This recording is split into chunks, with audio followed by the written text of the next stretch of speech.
Hello and welcome back. Now that you're here, we can begin another discussion. This time, the topic will be the various techniques capable of effectively countering the oppressive jujutsu art considered to be the pinnacle of the power system: domain expansion. There are 4 techniques that all work to protect the user against the sure hit effect of a domain expansion in different ways. And without further delay, let's outline all 4 and how they compare to each other. First is the most well-known anti-domain technique, the domain for the weak, the new shadow style simple domain technique. Simple domain is a secret technique of the new shadow style that Sadatsuna Ashiya made during the Heian era to counteract the sure hit effect of domain expansions, and its teachings were protected by binding vows to prevent users from leaking the technique. These binding vows have certain loopholes that have caused others to copy the technique since the Heian era. However, it seems that most sorcerers throughout history prior to the modern day were still more likely to use Hollow Wicker Basket despite its disadvantages.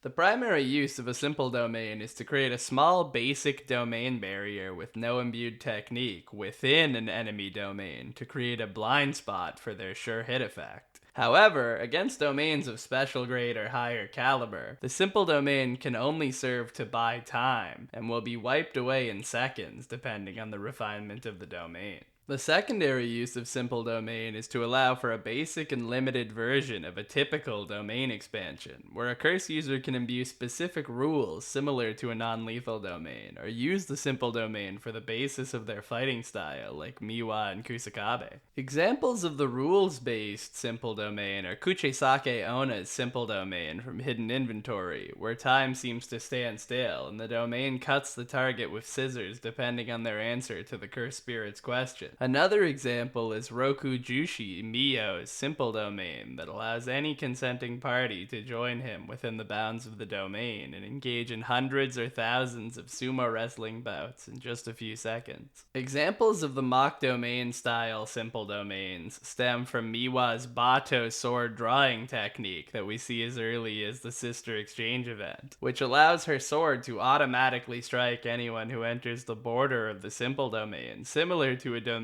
sure hit effect. However, Miwa's attack can still be blocked or dodged, and we've only seen Kusakabe have any success using the technique. Miwa also requires a binding vow to use simple domain, forcing her feet to remain planted on the ground. Kusakabe's skill with simple domain is easily the greatest shown in Jujutsu Kaisen so far. The range of his simple domain is far superior to any other user so far. Kusakabe was able to use simple domain to deflect Sukuna's invisible slashes and automatically assault him with a barrage of his own slashes even without his sword by expanding his simple domain beneath his target and using the new shadow style technique, Evening Moon Drawing. Simple domain does have the ability to hinder techniques used outside of a barrier to a lesser degree as well. For example, not only was Kusakabe able to weaken and deflect Sukuna's slashes with simple domain, but Mekamaru was also able to weaponize simple domain by deploying it into ranged projectiles, which were able to disrupt Mahito's innate domain and by extension, his ability to maintain the shape of his soul, in addition to protecting him from Mahito's domain expansion later in their fight. Now that we've firmly established the most common anti-domain technique, you'll begin to notice a theme that anti-domain techniques seem to all involve some level of barrier manipulation themselves, and no technique better demonstrates the fighting fire with fire nature of countering domain expansions than domain amplification. This is a deeply complex technique that only masters of domain expansion have any chance of properly utilizing. Its complexity means that instead of being linked to a particular clan or jujutsu style, it's typically only used by genius prodigies of jujutsu and their direct students. Domain amplification is a passive technique that amplifies or envelops the innate domain of one's body to wrap around the user, typically with no technique imbued within it, effectively creating a vacuum that will suck in any technique that it is exposed to, weakening the sure hit effect of a domain expansion on contact, according to the official fanbook, and neutralizing protective techniques like Gojo's Infinity or Mahito's Idol Transfiguration. A curse user can't activate or benefit from their curse technique while using domain amplification in its typical application, due to its ability to suck in and neutralize any technique technique introduced to it. The only exception to this rule is if the curse user has already imbued their technique within an external source, such as a domain expansion, in Sukuna's case against Gojo. A key strength of domain amplification is that the user can act freely while it is active, not requiring binding vows or consistent casting to maintain like the other anti-domain techniques. Domain amplification can be seen as the opposite of simple domain in a lot of ways, as it is more effective at dealing with non-domain techniques and requires a far greater understanding and manipulation of the user's innate domain, whereas simple domain was meant to be used by those who are incapable of casting domain expansions of their own. According to page 5 of chapter 171, domain amplification can also be used to empower the user's curse technique and even generate a sure kill effect similar to a domain expansion. But the exact details on this are unclear, as it's never been shown. This could be used to explain how Kenjaku was able to use his own body as a domain to empower Kaori Itadori's anti-gravity system technique in order to nullify the crushing mass of Yuki's black hole. This would be consistent with Kenjaku being the greatest barrier user in the world other than Tengen, and we also know that Kenjaku can use domain amplification, as he was heavily implied to have taught it to the disaster curses. This is technically just a theory unless it is eventually expanded upon in a later chapter or supplementary material though. Next will be the most powerful anti-domain technique, which has never failed to fend off the sure hit effect of a domain expansion. However, as most things are in Jujutsu Kaisen, this technique is linked to a few crippling drawbacks that make only a few cursed users throughout history suited to work around this technique. This technique was revealed to be the original form of simple domain. Hollow Wicker Basket is an esoteric art that many unrelated sorcerers have access to, implying that its teachings and use were widespread throughout Japan's history. Compared to simple domain, Hollow Wicker Basket is a technique that seems to be far more effective at blocking the sure hit effects of domains, at the cost of requiring constant use of 2 arms and 1 mouth to supply the proper chants and hand seals needed to sustain it, and also completely lacking the ability to weaken non-domain techniques like simple domains are capable of, in addition to lacking the expanded rules or techniques that characters like Kuchisake and Miwa use.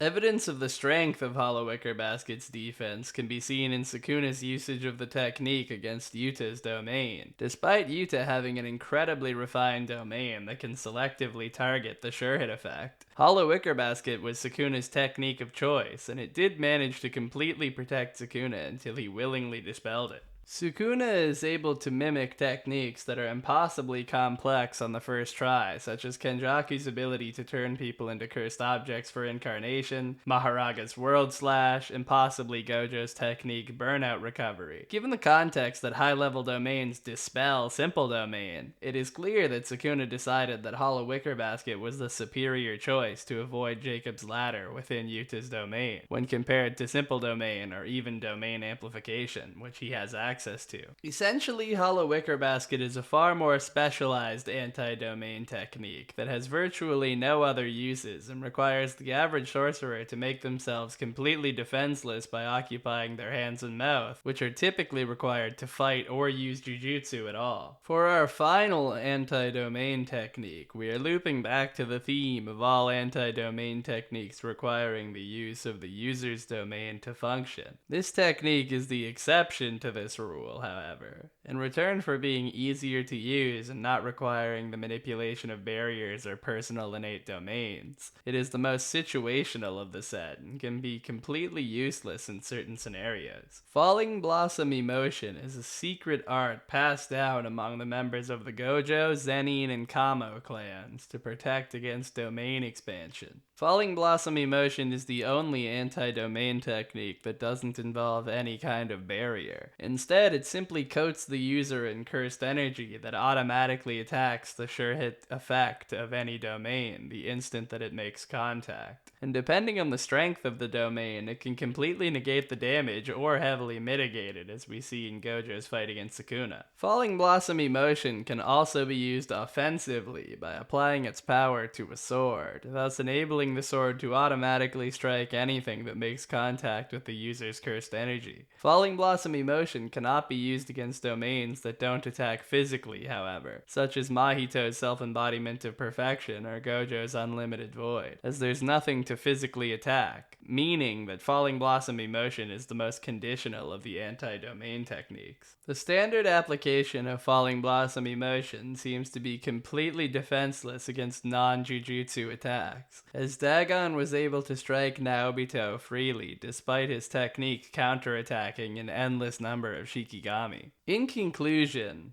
in keeping with the basic rules of the power system, all of these techniques have various conditions and limitations that separate them and cause them each to shine in their own set of circumstances. The first three anti-barrier techniques represent the overwhelming force of a domain, and that in order to stall, mitigate, or stop a domain, one must learn to manipulate their own innate domain. But yet again, consistently with the Jujutsu Kaisen power system, Falling Blossom Emotion reminds us that every rule has an exception. Thanks for watching. I really appreciate the support and can't wait to plan the 1000 subscriber special video with you all soon. And I really hope you enjoyed the video, but either way, I hope you stay safe and take it easy.